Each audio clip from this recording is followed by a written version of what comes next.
to Simply Fujica, a place for budding and aspiring entrepreneurs. Thank you for meeting me here for another week at Simply Fujica. I was just thinking that we have already started the second quarter of 2024. I cannot believe that. So before you know it, we're going to be at the end of the year. And so I know when I talk to some of you, you've been watching my channel for years now, and you still have not started your home care agency. So to this day, my most popular video is how do you get your home care license? And so what I try to do is do one every year. And so today, for 2024, I'm telling you what you should do if you want to start your home care business.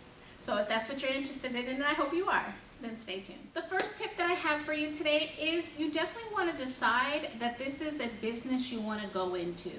I talk about this a lot, and I hear this from you a lot. A lot of you go into this business because you have a passion for it. You either have been introduced to the industry because you are a home care worker yourself. You can be a RN, an LVN.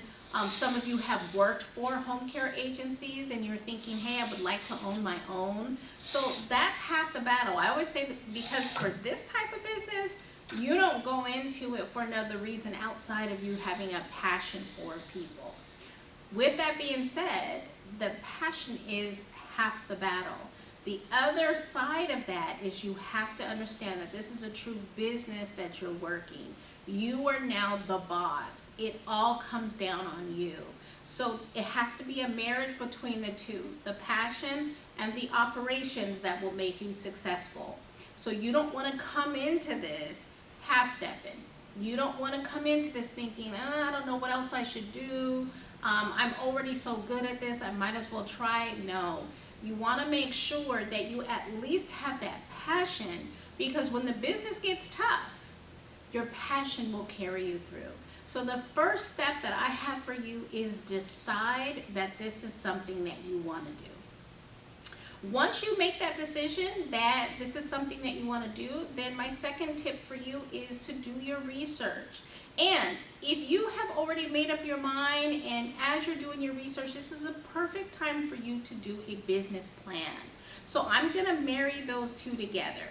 You want to do your research on the industry, which really everything that you see, all statistics, just to save you some time, all statistics say how much this industry is growing and how much it's projected to grow over the next few years. You want to put together your business plan, because your business plan is going to contain the how, the who, the what, the when, and the where, right? So you want to put together that business plan so you can answer those questions that I always receive as a consultant. Where am I going to get my clients? How much money am I going to need to start this? So you doing the research to answer those questions for your business plan is going to give you a foot up on the industry. It also will allow you to understand, is this something that I'm willing to do? Am I all in based on my research, based on what I find in my business plan? Is this something that I am all in doing? Okay, so if your answer to that is yes, then meet me at the next tip. Also, I want to mention, while you're doing your business plan, do not forget, this is a course that I have. So I will be sure to put the link to my business plan course in the video description. If this is not something you can pay for at this time, then I actually have done a video on how to put together a business plan, and I will put that in a video description as a resource for you. The third tip that I have for you is you want to know your state regulations. And part of your knowing your state regulations is what can you do, what can't you do. By you understanding the regulations of your state, you can then decide, number one, do you or do you not need a license? If you do, what license do you need to apply for? And then third, it will help you develop the services that you can or cannot do. Those are all very important. So you have to know your regulations in order to get that far into the process. I have done a video. I may need to update it because it's been a couple of years now, but I have done a video on what's the difference between medical and non-medical. As a matter of fact, I think that'll be probably in my near future of me doing an updated video on that. But for now, I will put the one that I've done previously in the video description for other resources for you. The next tip that I have for you is you want to create a budget. I would say probably the biggest obstacle, once people are saying, hey, I understand I need to operate a business, I have no problem with that. When they have they have the passion necessary in order to carry them through the business, I would say that third obstacle is finances. So you want to decide how you're going to finance this. I just recently did a video on some things that you can do to get your business going, how you're going to finance it. So you might want to check out that video.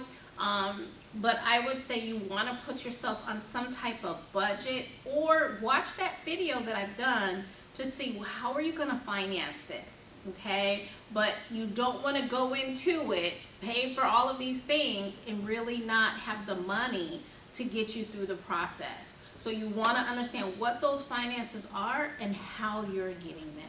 The next step that I have for you is making sure that you put yourself on some type of timeline. Listen, you want to make sure that it is a realistic timeline, but you also want to make sure that this is something that you can do, right? This is realistic for you, because you don't want to put your goals so high that you can't obtain them, but you also don't want to put them so low that it's taking you forever to progress through your checklist. As a reminder, you can always check out my website, which is simplyfujica.com. I do have a free checklist on there. That is actually the checklist that I used when I got licensed.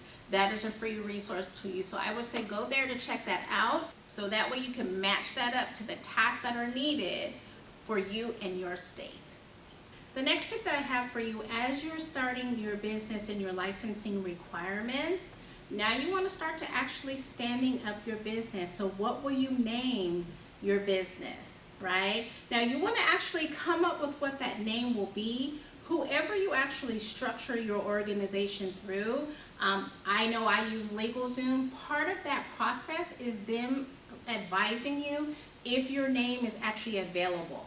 Okay, so I would come up with that name and understand that you may have to settle on some type of variation depending upon availability. Okay, but again, that is something that LegalZoom will have for you. So I will make sure to put that in a link to the address there, so you can start looking at some packages. So that was my last tip. There's so many things that you can think of when you're going into your business that I actually want to give you some added tips. Okay, now another huge question that I get is, do I need to operate in an office, an actual office site, a physical office?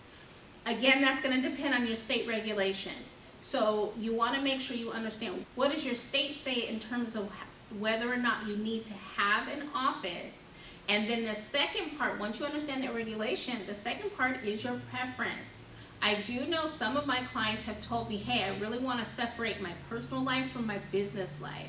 And so sometimes people will still have a business, and then depending on what's good for you and your family, I know now I have made the recent decision to work from home.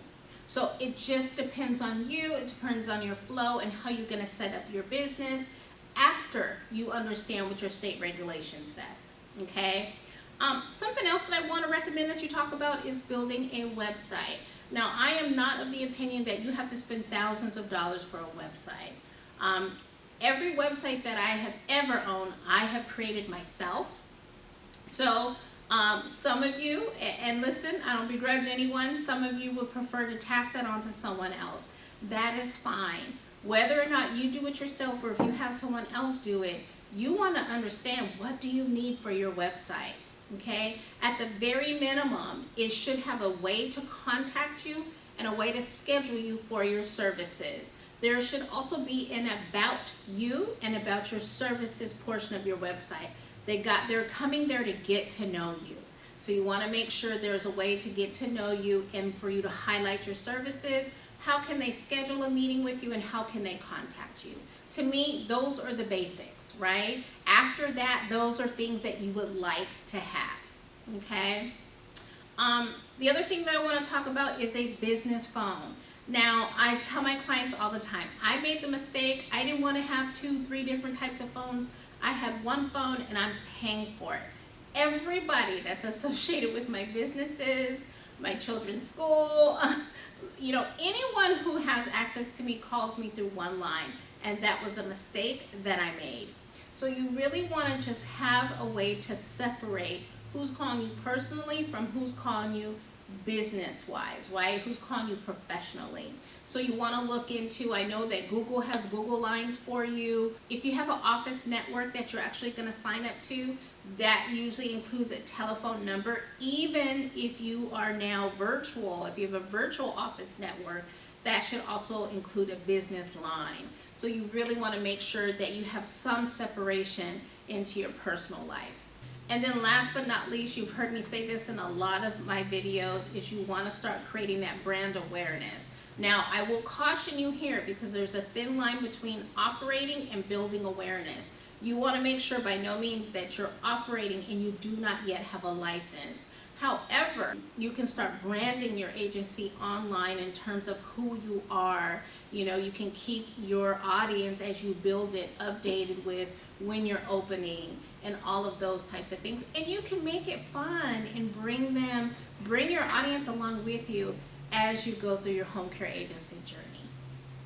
If you enjoyed the contents, but you still need a little bit of assistance, you can reach out to me via email at simplyfujica@yahoo.com. And do not forget, you can always visit my website, simplyfujica.com, to see what I'm offering there.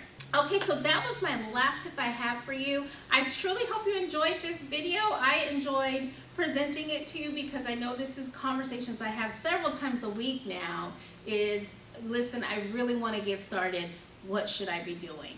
Okay, so if you enjoyed this content, please help me out by liking this video. Do not forget to subscribe to the channel and hit that bell notification so that you're notified every time I release a new video.